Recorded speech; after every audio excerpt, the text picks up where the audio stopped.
Uma época de construções imponentes influenciadas por um modo de viver europeu mudou o visual de uma cidade interiorana, sertaneja, essencialmente rural. Um grande comerciante de fumo se inspirou na Alemanha para construir um dos símbolos de uma revolução urbana no interior da Bahia.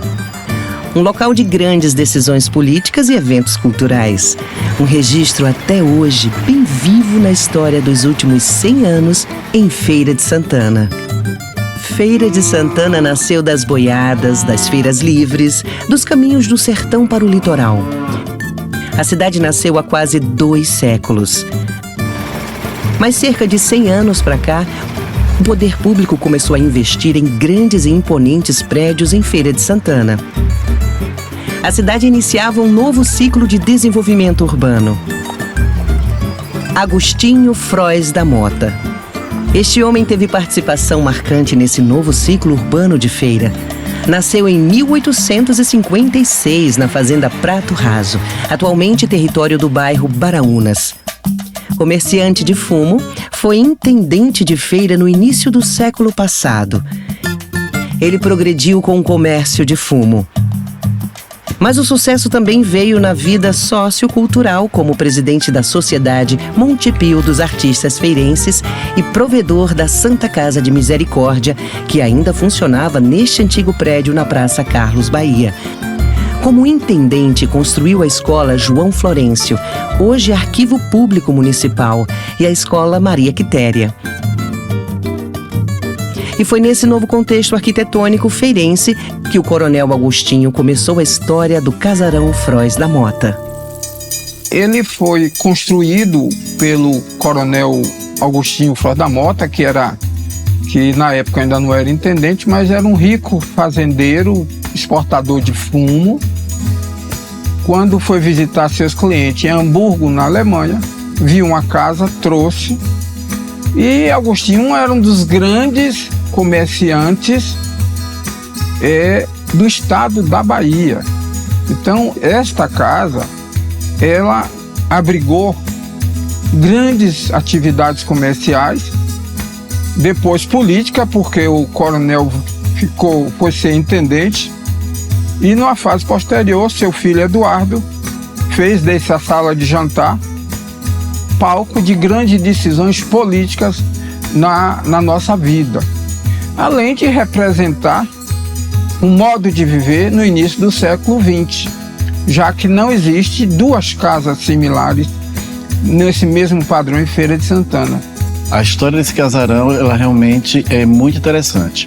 O que a gente pensa em torno disso é assim, os casarões, né, que eram de pessoas ricas daquele momento histórico, do início do século XX, eles não eram tão ricos, né, em termos arquitetônicos, quanto esse.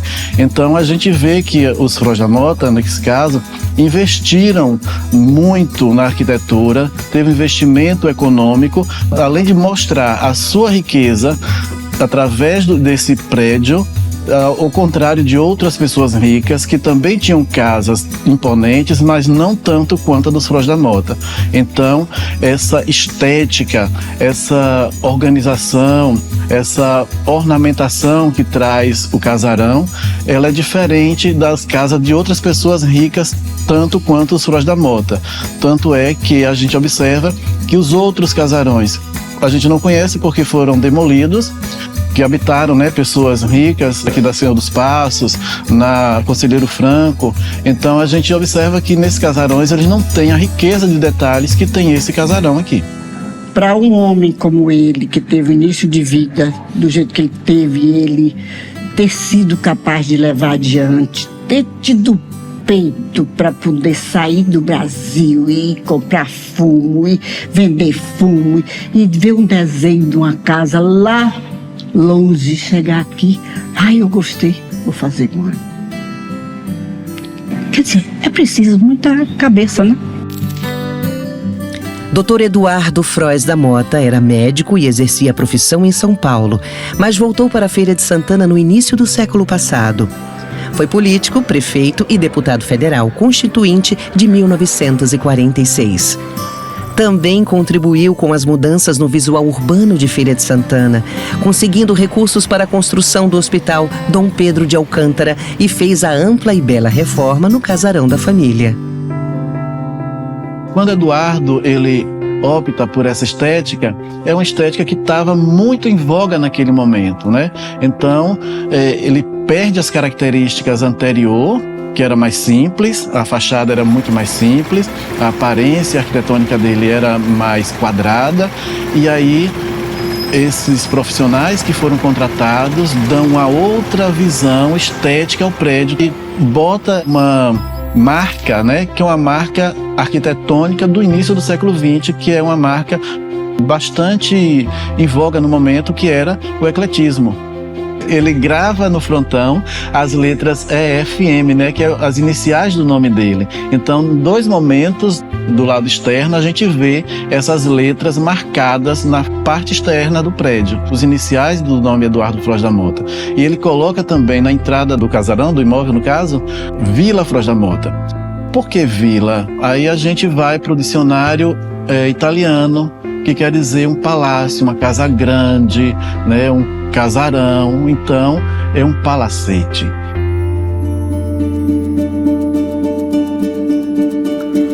O imóvel foi reformado durante os anos de 1920, alterando sua arquitetura inicial. Ganhou uma arquitetura em estilo eclético, tendo em sua fachada ornamentos como dragões, festões e ramos de flores, todos em alto relevo. Na varanda foram construídas colunas em estilo neoclássico e painéis com pinturas de paisagens. A sala de estar recebeu ornamentos em estilo rococó.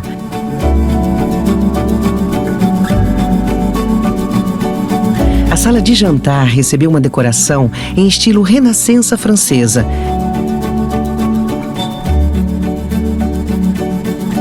A capela ganhou ornamentos em estilo neogótico.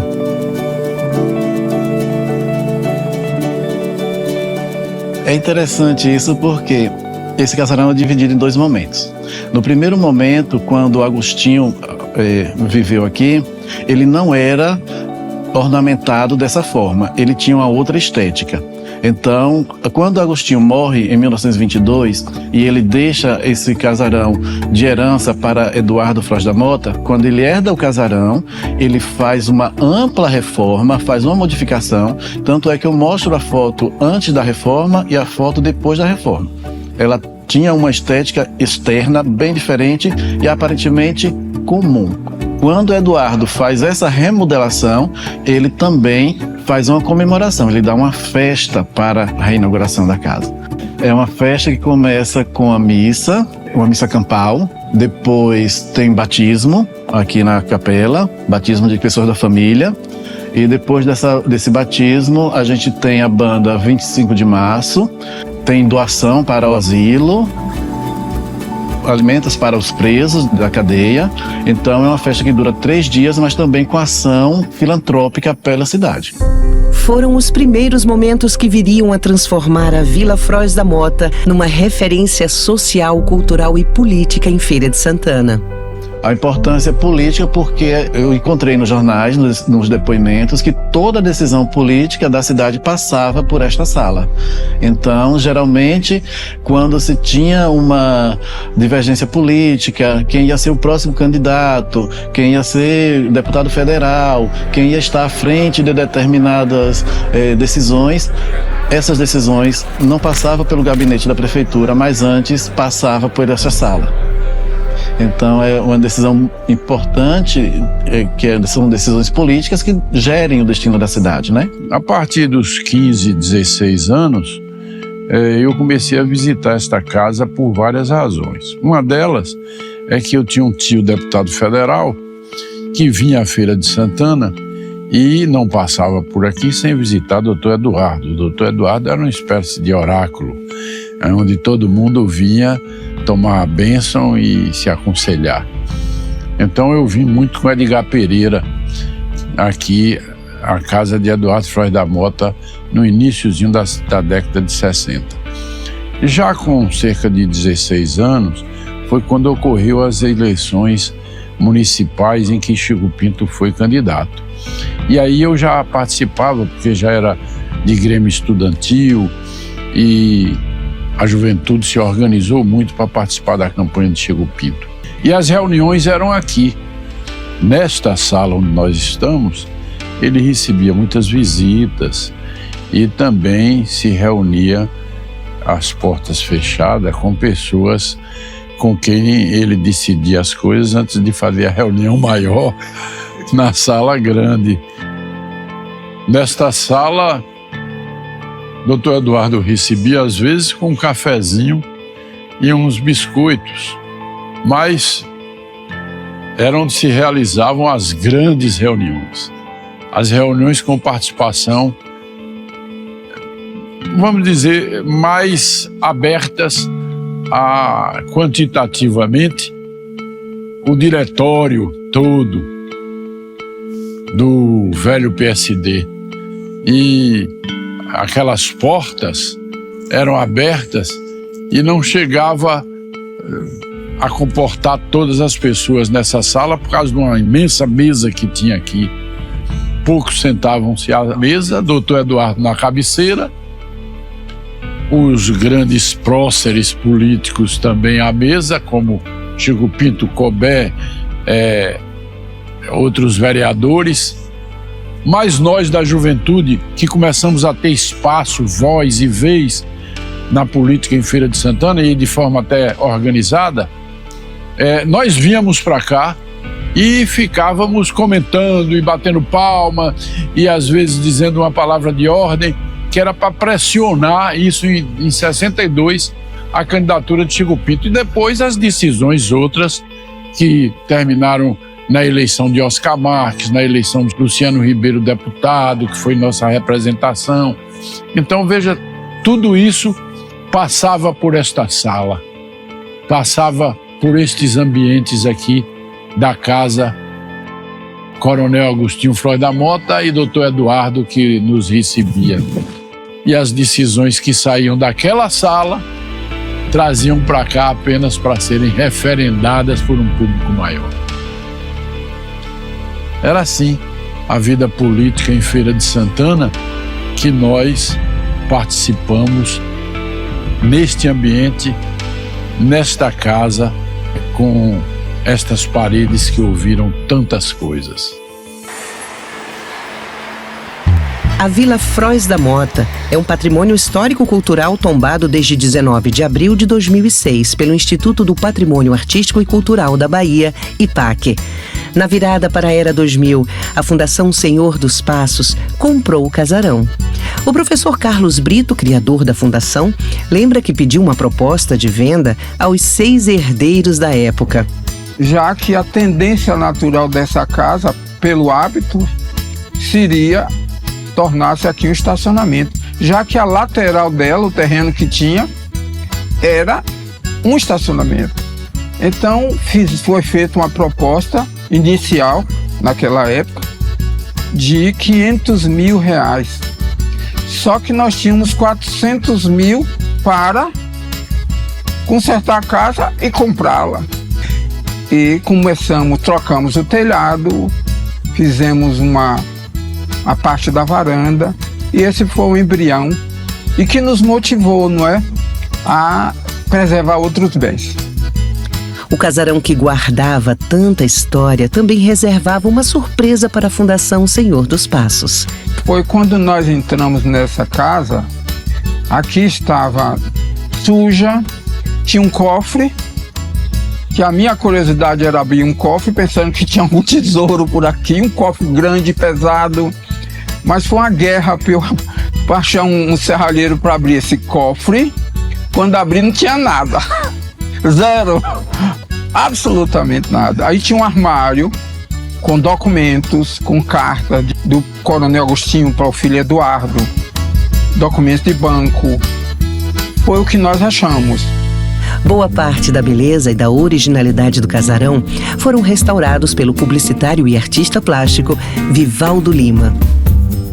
Todo esse aspecto aqui, digamos, é europeu, do meu ponto de vista. As imagens que você está vendo aí Por exemplo, de fundo você tem vulcão, você tem montanhas com neves. E isso é muito mais europeu, a gente não tem isso aqui. Eu pintei como se eu estivesse pintando em uma tela. Agora, como é uma recuperação, é um trabalho que você precisa ter muita atenção para você não colocar o seu traço particular. Tem que ser o que está aí, eu tenho que reavivar as cores. E uma das técnicas para, eu posso dizer isso, não tem problema algum, para você ver qual era a cor que tinha ali, eu pegava uma lixa muito fina, passava sobre a imagem e depois aspergia água nela. Aí a cor vem da forma original, quer dizer, o mais próximo do original. E aí eu sabia qual era a cor que eu iria colocar. Dona Maria Marta Frois da Mota é bisneta do coronel Agostinho Frois da Mota e neta de Dr. Eduardo Frois da Mota. Ela fez parte dessa história. Isso aqui era um parque de diversão da gente naquela idade.